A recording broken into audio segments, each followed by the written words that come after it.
Another day, another pronouncement from Rand Paul. In essence, gosh, laws would be superfluous if everybody were just Christian. I see that Christianity and values is the basis of our society, he has told David Brody of Pat Robertson's CBN. 98% of us won't murder people, won't steal, won't break the law, and it helps the society to have that religious underpinning. You still need to have the laws, but I think it helps to have a people who believe in law and order and who have a moral compass or a moral basis for their day-to-day life. Our fourth story in the countdown, and you thought the finale of Lost was last night.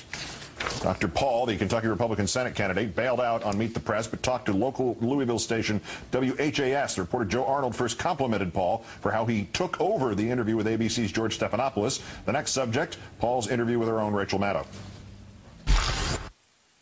Did you say yes? I think the question has to be asked. Did you say yes, finally, that you would have voted yes for the Civil Rights Act? Yes. Yeah, in fact, I've said that several times. But see, I was never asked that. I went through a tortured 20 minutes on Rachel Maddow. She never asked me that.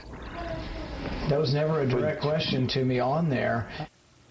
And then the guy asked if he had a nice pair of sunglasses, at which point even that reporter suggested it might have been a good idea if Paul had simply said out and out that he would have voted for the Civil Rights Act.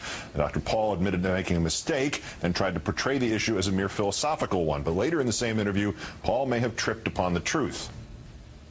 I am more frank and open, and I think some people want that in government. They want a new type of person to go to government that isn't one of these people protecting layer on layer and who will give a 20-minute interview and never say anything.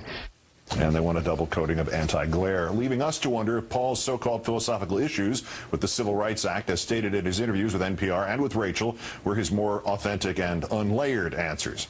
Ultimately, the doctor gave Rachel a pass. Because it really wasn't the interview so much that was unfair. The interview, I think, was very fair. Very fair, whereupon he was disagreed with by the almighty Palin.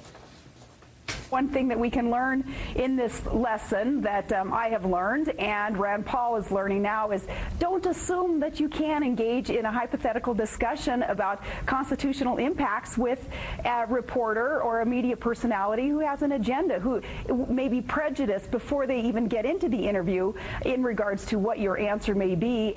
RNC Chairman Michael Steele more blunt in characterizing Paul's comments this weekend, quoting, I think in this case Rand Paul's philosophy got in the way of reality. Though Steele later said that he, quote, can't condemn a person's view, that the voters of Kentucky would decide how to judge Dr. Paul.